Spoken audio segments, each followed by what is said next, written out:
Now on WDBJ-7, it's gripped the nation, and it's affecting many here in our hometowns. You put your addiction above anything else in your life. Thousands of lives lost in Virginia. An overdose death is a preventable one. Tonight, messages of hope from those who have battled back. It's okay to talk about, because if not, you're going to end up going back. And inside the fight, as doctors across our region rush to save the youngest victims of this epidemic. It's just heartbreaking. Plus, for the first time, how it feels to work on the front lines. As a community, we've got to address it. Personal stories and expert advice for families. Tonight, timely and inspiring. A special WDBJ-7 Your Family Matters presentation. Battling Back, the opioid crisis.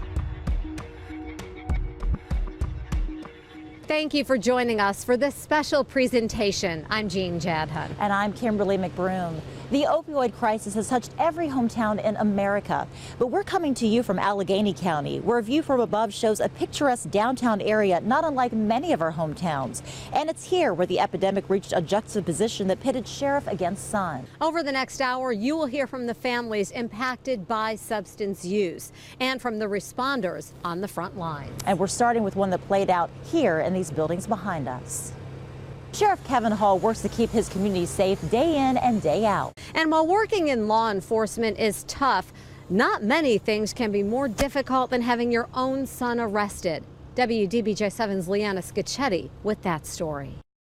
What time does class end? Sheriff Kevin Hall and his son Ryan are in class today. They're here to speak to high school students about the dangers of drug addiction. But this is not just a say no to drugs presentation. It's a powerful story of what happens when you don't. My freshman year is whenever I tried heroin for the first time. Ryan Hall is in recovery. His was a path his father never envisioned for his successful, driven son.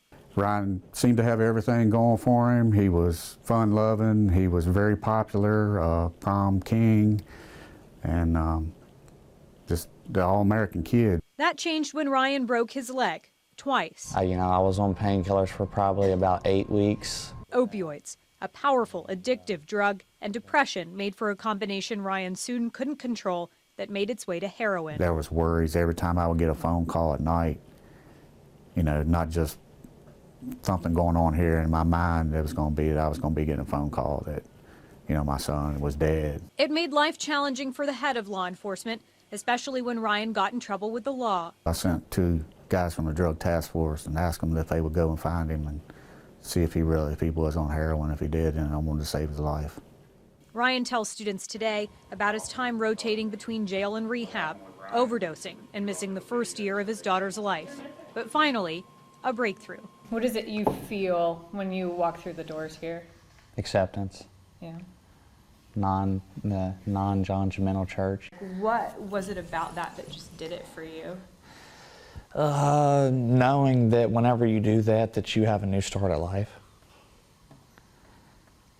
And that you can be forgiven for the things that you've done.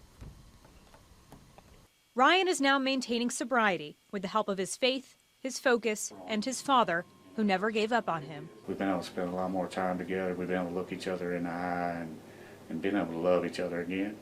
Now father and son are telling anyone who will listen about their story. Think of someone like me, middle class society and stuff like that, and it's touching every walk of life. But in every walk of life, a pathway to recovery. There's help out there, and if you need help, all you gotta do is ask. Earlier this month, Ryan and his father were recognized by Governor Ralph Northam during his State of the Commonwealth address. Ryan has been touring alongside the governor to highlight opioid addiction. They've openly shared their story with people across Virginia in hopes it will reach those who need to hear it. Virginia's struggle with opioids has reached well beyond the governor and state lawmakers. In November, First Lady Melania Trump launched a new crusade against the opioid crisis, with one of our region's largest schools in the backdrop. During a panel discussion at Liberty University, the First Lady opened up about talking to her son Barron about the dangers of prescription painkillers. The chances of you knowing someone who struggles with it are very high.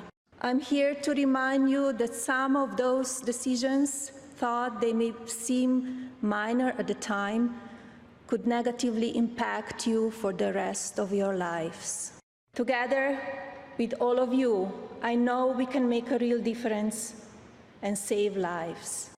The opioid epidemic is so much more than just a political platform, with many people working to raise the red flag about this issue. Beth Macy, an author from our area, wrote a New York Times bestseller taking an in-depth look at the damage this drug has done to families in our area. One of those stories is about Tess Henry, a Roanoke woman battling addiction who was found dead in Las Vegas. Her story caught national attention.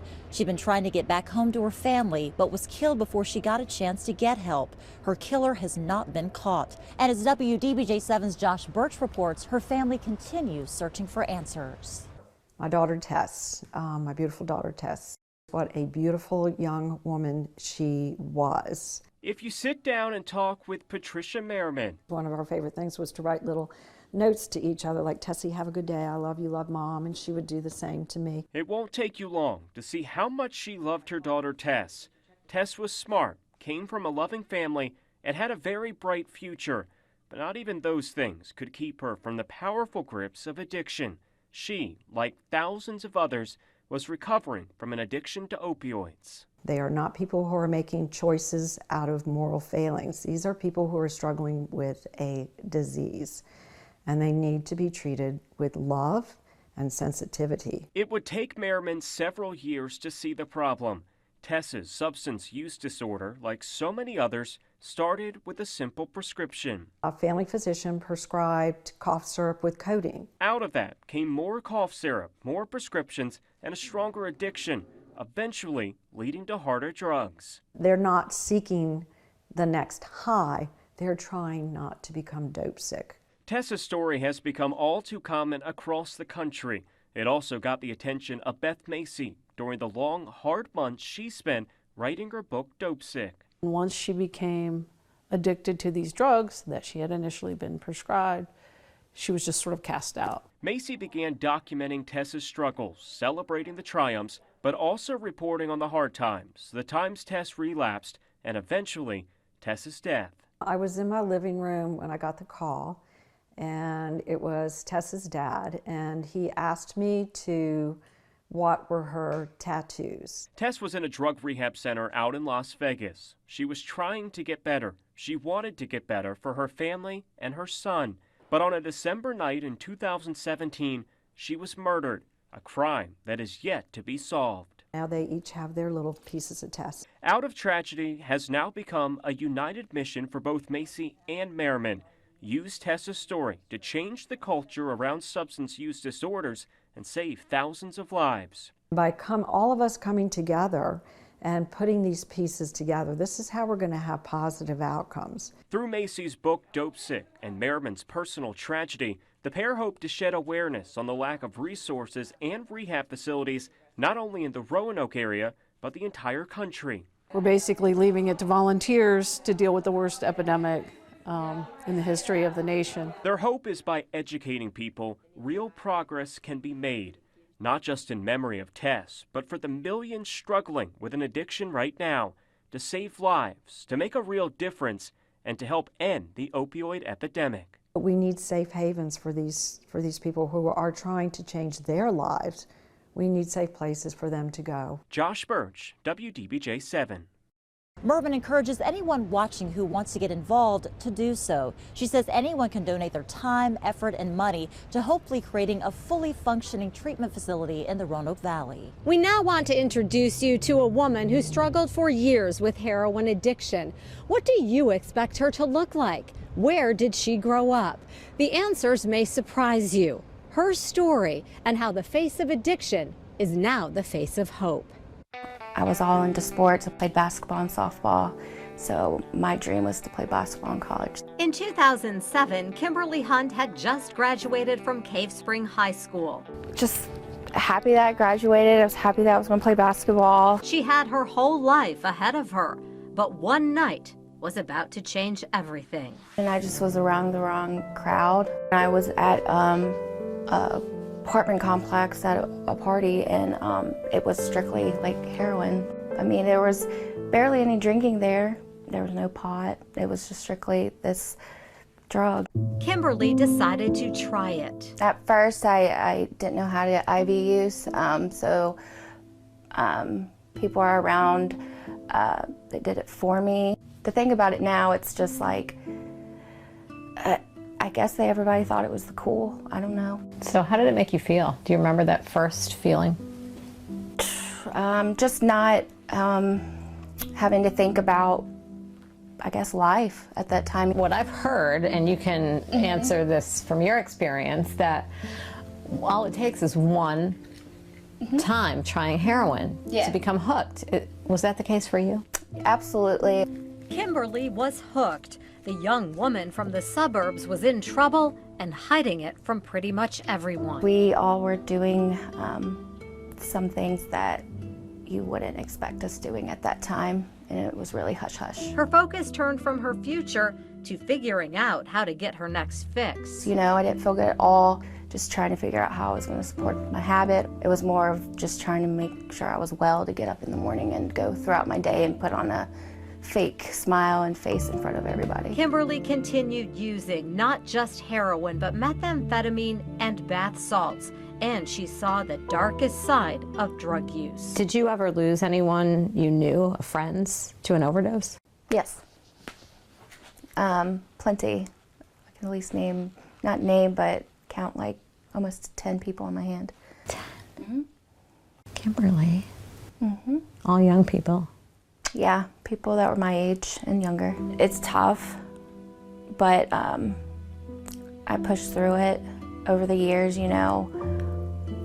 It's part of the disease and the addiction, and it hurts the most just because you went to school with them. Kimberly went for treatment several times, but kept falling back to the needle until one day in 2012. You know, I didn't have a relationship with my family. I got really, really unhealthy, and I think over those years of in and out of treatment, jail, that I finally was just done. And now Kimberly has turned her life around. I'm 6 years clean. She's a mother to daughter Michaela. I've learned to feel better about myself. I learned to have self-esteem. And Kimberly's passion now, helping other people fight substance use disorder. I share the same experiences that most of them have gone through. It sounds like you're on a mission really to help. And that it's okay to talk about it, and for them to see someone that's made it and not gone back to IV use is awesome. Kimberly was just hired full-time as a peer recovery specialist at Carillion, where she works with other people suffering from substance use disorder. Coming up in the second half an hour on WZBJ 24, we'll find out more about the program. Several agencies in Roanoke have realized that in order to fight this battle, they will have to work together. That's why the HOPE Initiative and the Drug Task Force are spearheading the collective response. The goal of the group is to share information, best practices, and resources. Individually, everyone has been fighting this battle and doing a great job, but it's not enough.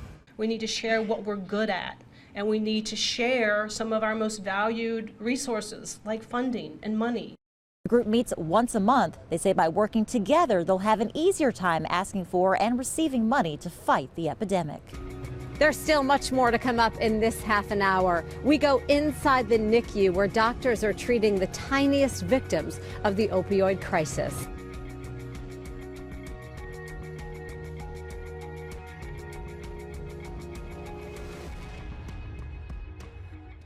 We're here in Allegheny County. This hometown, like so many other places, has felt the impact of the opioid crisis in all walks of life, including Sheriff Kevin Hall and his son Ryan. You've heard their story. Coming up in this half hour, we'll be meeting a few new families, including the story of innocent children feeling the effects of the opioid epidemic. Yeah, that's because their own parents can't take care of them, and oftentimes grandparents step in to fill the void. The Salem grandmother you're about to meet is sharing her story in hopes of helping others. Teresa Gallagher and her husband had just become empty nesters when they found themselves jumping back into the role of parents.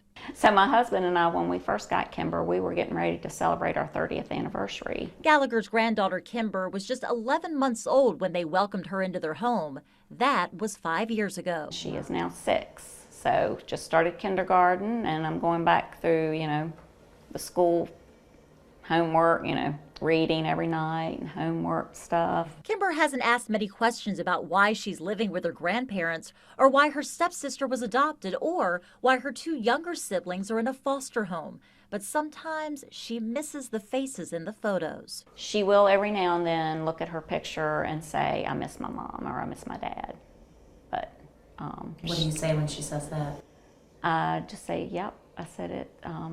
I know. I said, I miss us being a family. Their family was intact until Gallagher found out her son and his fiancée were in the throes of addiction. I think it started off just with marijuana, and that type of thing. And then it progressed rapidly after they started using heroin. Gallagher says they would get clean, but then relapse. One of her younger grandchildren described a scary situation before Child Protective Services removed them from the home. Sawyer, the 2.5-year-old at the time, started telling us that a mean man had come into her home and had dropped her grapes and busted her TV. Gallagher's son and girlfriend are no longer together, and he's now living on the streets. As a mom, that has to hurt. As a grandmother, she's learned she has to protect her grandchild. And I understand how hard it is, but you have to detach yourself, because if you don't, you get depressed. You get down, and because there's nothing you can do. A lot of the grandparents that I talk to really struggle because they love and care for their child, but yet they're trying to take care of that grandchild, and so it's a real tension. Megan Dalbin McNabb has done extensive research on grandparents raising grandchildren because of addiction. It's a challenge, but research shows children who can't live with their parents do better when they're placed with relatives. Children need loving, supportive caregivers, and if a grandparent is able to do that, that can go a long way to promoting resilience of any child, no matter what their previous circumstances. As for Kimber, she knows her parents are sick and rarely sees them. While there's no way to know for certain if her parents will overcome their addictions, Gallagher isn't willing to gamble with her life. We've talked about going ahead and adopting her, because we don't want we don't want the chance of either one of them getting her back.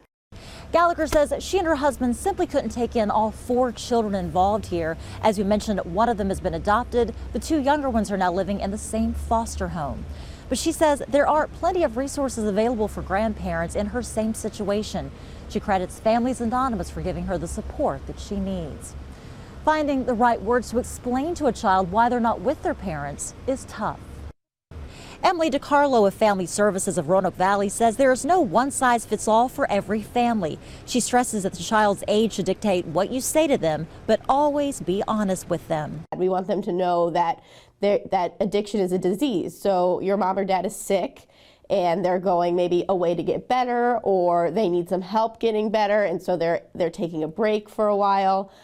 DiCarlo says it's crucial that children know it's not their fault or the fault of their parents. Addiction is a disease. You can see why experts say addiction is a family disease. That's why educating parents along with their children is crucial in preventing it. Nancy Hands is the executive director of the Prevention Council of Roanoke County. The organization hosts community conversations about the dangers of opioid abuse. It spends a lot of time in schools speaking directly to students. We're working very closely with Roanoke County Schools, and we're working with Health and PE, and then all of the new life counselors. We're inviting them to be part of this so that we can do this in a very collaborative way. Among the speakers taking part in these talks are parents from our area who have lost their children to addiction and those now in recovery. They are really the key to helping understand how did this start and how do we prevent this from ever happening again. Hans says the Prevention Council just received part of a federal grant in July to give localities more resources in the battle against drug addiction. Educating people about opioids is one of the biggest tools in prevention. For nearly 2 years, the Bradley Free Clinic has been using the HOPE initiative to raise awareness. The program holds monthly drop-in sessions for those seeking help, largely with the support of volunteers. Anyone who walks through the doors can get information on treatment programs, mental health services, and training on the overdose reversal drug naloxone. 540-339-9010. And again, any individual in the Roanoke Valley who has a substance use disorder and is looking for help can call that number, and we will mobilize a pair of volunteers. We do call our volunteers angels, who can meet with them, listen to their story, and find out their unique needs, and work with them to find the help that they need. The HOPE initiative has been so impactful, it's earned recognition from Attorney General Mark Herring, who says it could be used as a model for programs statewide. The opioid crisis is being talked about everywhere, at home, at school, even at church. Recently, Williams Memorial Baptist Church invited people in to have a real conversation about opioids and their impact. They partnered with the Prevention Council of Roanoke County for that talk. The only thing I would stress to the public is, become as well informed as you can. Learn to spot the warning signs of addiction. If you see any kinds of disruptions in normal behavior, those kinds of things, reach out to your health department, your hospitals, your local physicians. Get as well informed as you can, because once again, information is our best weapon in this. You heard from some of the presenters earlier in this special. Tess Henry's mom, Patricia Merman, spoke, along with dope sick author Beth Macy. All public safety agencies in Bedford County want to prevent overdoses, but they're seeing a dangerous trend. They'll save a person on the brink of dying, but when he or she is brought back, they refuse any further treatment. As Siobhan McGurl reports, the question now is what to do about it. It's become a routine call.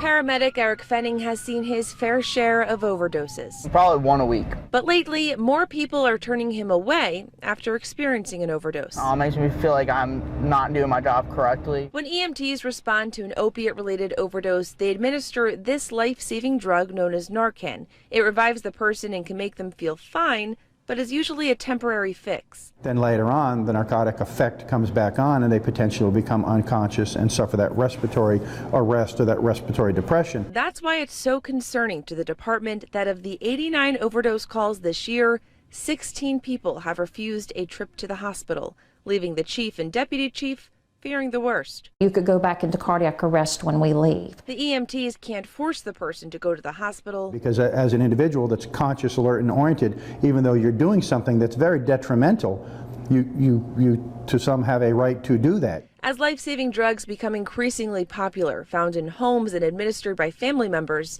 the county is asking for more education surrounding its use. People use a Narcan, they feel they're doing the right thing, which they very much are, but it's only part of the situation. And for the first responders, it's hard to walk away from someone they believe needs care. They're looking for answers. It's just sad, and it's like, what else can we do?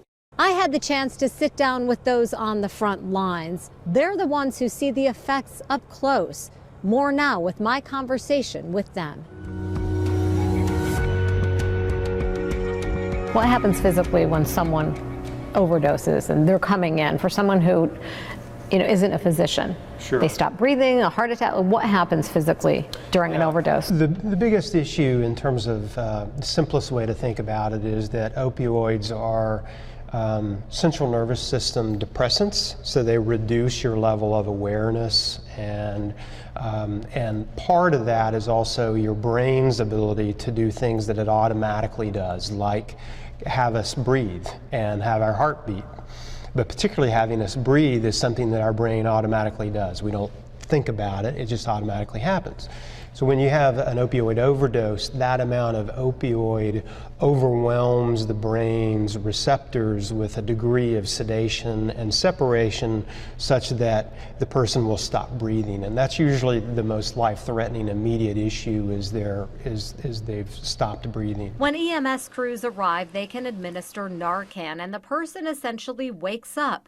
But overdose patients many times refuse to go to the hospital, something that's frustrating for first responders. If that individual refuses further medical treatment, there's nothing that compels them to go to the hospital. So the EMS folks can get there and heart rate's good, respiratory issues are good, and then they can refuse to go get checked out by the doctor and his staff at a local hospital. There's nothing we can do to compel that person to go seek some sort of intervention. That's the most aggravating thing for probably the three of us sitting here, is there's no way to compel or to coerce that individual right now under Virginia law to seek additional treatment. And that's something that as a society and as a government, we've got to figure out how to do. I can compel you to go get assistance for other issues like mental health issues, but I can't if you are in some way overwhelmed by opioids or in a circumstance where you won't willingly go on your own. Dave's folks walk away, my folks walk away. It is disheartening in many cases because a lot of times we'll come and find, 1 week the same person, the next week you got the same person, and if we're able to resuscitate them the second week, and guess what, they don't want to go to the hospital again, and the same problem continues, and it's a cycle.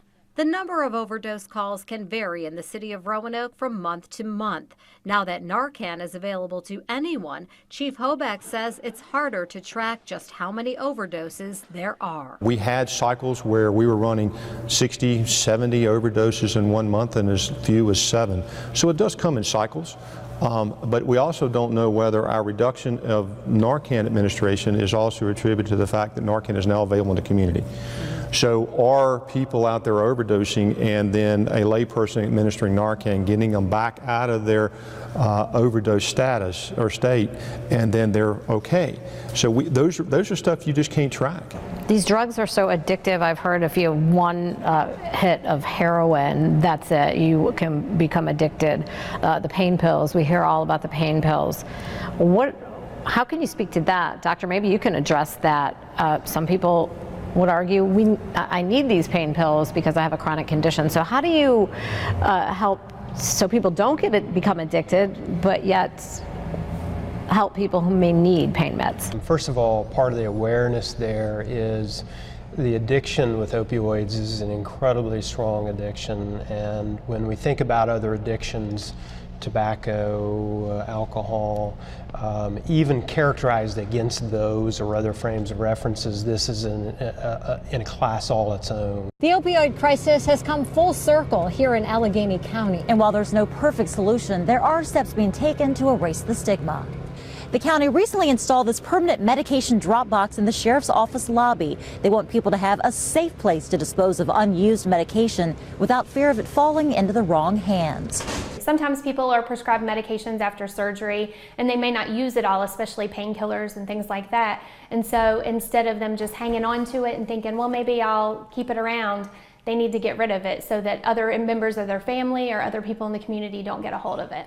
If you need a place to drop off your medication, there are other options across our hometowns. Here are a few places where you can find MedSafe kiosks. Carilion Roanoke Memorial Hospital, Carilion New River Valley Medical Center, Carilion Franklin Memorial Hospital. You can always check in with your local police department or your pharmacy for other options. And if you can't make it to a drop box, there are a few things you need to know about home disposal. If you have it available, use an activated charcoal disposal bag. If not, make sure you mix the pills with trash, such as coffee grounds or kitty litter. Place the contents in a sealed plastic bag and throw the bag away. Remember, never flush medications down the toilet. Whether you've been directly affected by the opioid crisis or you know someone who has, we hope the stories and information we've shared with you has been helpful. We want to thank you for joining us for this special presentation from WDBJ 7.